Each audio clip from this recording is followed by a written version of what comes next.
Eu vivo por uma coisa maior. A fé fala de ousadia. Escondido com medo de morrer. Se eu morrer, eu vou experimentar ter fé, vou descansar. Os dois personagens que aparecem na Bíblia, em que Jesus sinaliza com tamanha fé, né, com grande fé, são duas pessoas que não estão envolvidos com a religiosidade judaica, né, que é o centurião e a mulher cirofenícia. Isso é interessante porque os dois não eram de Israel, não eram israelitas, mas foi exatamente para eles que Jesus falou assim, nem em Israel eu vi tamanha fé. Mulher, grande é a tua fé. Eles não eram religiosos, não conheciam a Torá, não estavam no templo todos os dias, mas foram as únicas pessoas que Jesus falou isso. Então será que isso não está relacionado aos dogmas, né? Mas por outro lado, o conhecimento de Deus que a gente adquire, né, a cada dia, em um culto, ouvindo uma palavra, ouvindo um podcast, ouvindo, sei lá, se alimentando da palavra de Deus, e exatamente quando você aceita Jesus que você tende a buscar mais esse conhecimento. Existe também essa outra face, né, esse outro lado da moeda, que é quanto mais você conhece a Deus, você tem mais fé.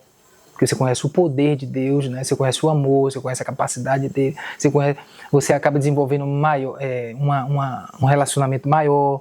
Eu não entendo o porquê. Eu acho que talvez a gente se deixe levar assim por muita regra, sabe? E isso acaba tirando a nossa ousadia. Também pode ter a ver com o pecado, o conhecimento do pecado, sabe? Porque na igreja, querendo ou não, se fala sobre isso, sabe? Sobre o erro, sobre o pecado. E isso, de uma certa forma, paralisa a gente. Você saber que você tá pecando, que você errou, aí você se acha indigno de receber, sabe? Aquela bênção. E no mundo não. Quando a gente tem fé no mundo, você não quer saber que você está errado, porque você já anda errado, você nem pensa nisso, sabe? Você talvez também possa ser que você se torne mais humilde, por você saber que você está na falha, você está pedindo. E também se torna algo mais genuíno, sabe? Mais verdadeiro. Porque a religiosidade ela é como um programa que roda automático, sabe? E no mundo, orando e pedindo a Deus algo, você não é automático aquilo. Porque não faz sentido. Você se sente digno, você se sente pecador, você sabe que você não tem feito nada para agradar a Deus, sabe? E aí mas mesmo assim você vai lá com ousadia e pede, Deus me dá isso. Sabe, Deus faz isso por mim. Eu acho que isso aí ativa a verdadeira fé. Porque se torna algo muito mais verdadeiro. E a fé é a verdade, sabe? É uma convicção, é aquilo que você sente como verdade. O cara que é pecador, ele ajoelha para pedir algo a Deus, aquilo é uma verdade, sabe? E ele insiste, e ele sente, sabe, o amor de Deus, assim, mesmo na sua falha, como um filho, né? Um filho até que está fazendo uma coisa errada, mas ele sabe que o pai ama. No dia que ele se quebranta, ele sabe que o pai abraça, sabe? Então eu acho que tem a ver um pouco sobre isso. Confiança, mas essa confiança, ela não surge do nada. É uma confiança que ela vem sendo construída, né, ao longo de uma caminhada, mas eu acredito que tudo começa com uma aposta, sabe? Tipo assim, você iniciou sua caminhada com ele e ele vai te colocar diante de alguns desafios, sabe? E geralmente são menores, talvez seja grande ou não, mas a tendência é que são desafios pequenos, né? E se você, aí é o que eu imagino que seja assim, se você romper com esse pequeno desafio, você vai construir dentro de você um pouquinho de confiança. É como se fosse um copo de água e você coloca um pouquinho, né? Tá ali ainda abaixo, mas você colocou. Aí Deus vai te colocar em um outro desafio. Você vai romper novamente, aí você colocou mais um pouquinho de água. E isso sucessivamente, até você estar em um nível, né, de confiança, ao ponto de você... Não é que você vai ficar inerte, você vai ficar apático, sabe? Ah, não, estou super confiante, não vai acontecer nada. Isso aí não existe. Até os profetas, eles temeram. Você vê Elias, fez o fogo descer do céu, mas no outro dia ele estava na caverna, escondido, com medo de morrer, pedindo a Deus para tirar a vida dele. Moisés, mesmo sabendo que Deus achava graça, né? Ele sempre falava assim, se agora o Senhor, se eu achei graça aos teus olhos, mesmo assim, teve um momento que ele pediu para morrer. Ele viu que o fardo era muito grande, né? A pressão era muito grande. Então, não existe essa confiança plena, que eu acho, que não existe essa confiança plena. Mas, sabe quando você coloca na balança um peso, você coloca 1 quilo aqui, e aquelas balanças antigas, que você botava 2 pesos, aí você coloca 1 quilo aqui, e aqui você coloca 600 gramas. O que é que vai baixar? O que é que vai pesar mais? 1 quilo, certo? Então é como se 600 gramas fosse a sua, vou usar essa palavra, incredulidade, né? O seu medo, o seu receio, e esse 1 quilo fosse aquilo que você já construiu, a sua confiança em Deus, sabe? Vai pesar mais, você vai conseguir, porque a sua confiança superou os seus medos, sabe? Então, eu acho que isso é construído. Assim, eu sou uma pessoa que eu gosto muito de arriscar, sabe? Eu gosto de ousar. Eu acho que a Bíblia fala de ousadia, sabe? A gente precisa ousar. A fé fala de ousadia, sabe? O que é ousar? É aquilo que eu falei, você precisa arriscar, você precisa apostar. A fé fala sobre isso. Porque tem momentos, principalmente no início, que não tem uma estrutura, não tem um histórico do qual você possa se agarrar, sabe? Lá na frente, sim, porque você já viveu aquele desafio, você já passou, que começou pequeno e foi gradativamente aumentando. Aí você consegue se basear, né, naquilo que você já viveu. Mas no início é ousadia, é uma aposta, sabe? Você precisa ousar, dizer, não, eu vou confiar. Foi assim que aconteceu comigo certa vez, né, que teve aquela situação lá, e aí aquele processo, né, lá em Tinga, teve um processo, e eu poderia ficar preso e tudo, mas eu resolvi confiar.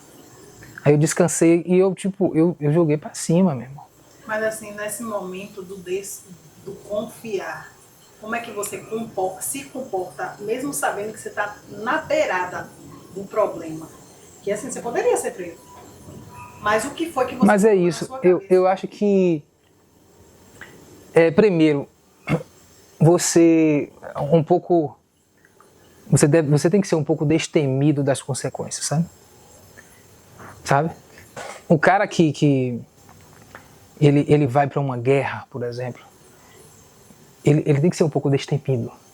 Ele tem que ser um pouco desapegado à vida dele, sabe? Porque senão ele não vai, ele vai se esconder mesmo. Mas isso daí não tem a ver assim, por exemplo, sabe quando você já tentou com todas as suas forças e agora você não, porque aquele exemplo que eu estava dando do processo que eu sofri, né, que eu poderia ser preso, eu não tinha tentado nada. Eu não procurei advogado, eu falei assim, eu vou deixar na mão de Deus, meu irmão, porque eu vou experimentar, eu não fiz nada de errado, eu vou confiar, sabe? Eu estava envolvido ali naquela época. Então eu falei, eu vou confiar. A única pessoa que eu falei foi minha irmã, que é advogada, então ela pegou a causa e tipo assim, eu não fiquei atrás procurando saber, não, deixei rolar, deixei acontecer, sabe? Quando você está, por exemplo, mesmo num leito, numa situação bem complicada assim, da sua vida, e aí você tem que parar para confiar em Deus. E, por exemplo, você tem até a possibilidade de usar alguns recursos, né? Pedir ajuda, mas você também não quer passar por isso. E você tem que agora realmente confiar em Deus. Eu acho que não é tão simples assim, né? Eu admiro muito quem tem esse... Não é simples, mas o caminho é esse. Você precisa, você precisa desprender, você precisa se desprender das coisas, sabe? Os monges falam muito isso, né? Que é um ensinamento oriental que fala sobre essa questão do desprendimento, né? Porque eles dizem que todo sofrimento provém do apego. Acho que isso é um ensinamento budista, não sei exatamente. Mas eles falam que sofrimento provém do apego às coisas, sabe? Quando você perde, ou quando você não tem ou deixa de ter, você acaba sofrendo.